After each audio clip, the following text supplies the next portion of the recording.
শেষবারের মতো স্ত্রী সন্তানের মুখ দেখলেন সাদ্দাম হোসেন, সে যশোর কারাগারে। তার মামা প্যারোলে মুক্তির আবেদন করেছিল।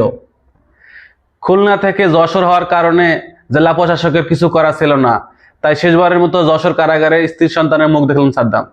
ভাই, বাংলাদেশে আমরা এই প্রতিহিংসার রাজনীতি আর কখনো প্রত্যাশা করি না।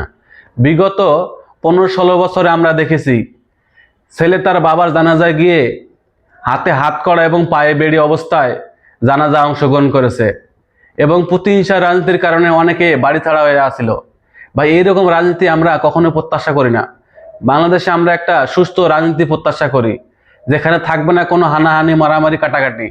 একে অপরের প্রতি সম্পৃক্ত বন্ধন থাকবে, একটা ভ্রাতৃত্বের বন্ধন থাকবে। এই ধরনের রাজনীতি আমরা প্রত্যাশা করি। আমরা প্রতিহিংসার রাজনীতি কখনো আমরা প্রত্যাশা করি না। বাংলাদেশকে সামনে কিভাবে এগিয়ে নেওয়া যাবে সেই চেষ্টা করতে আমাদেরকে হবে। রাজনৈতিক দলগুলোকে সেদিকটা খেয়াল রাখতে হবে। প্রতিহিংসার রাজনীতি থেকে আমাদেরকে বের হতে হবে ভাই, ঠিক আছে?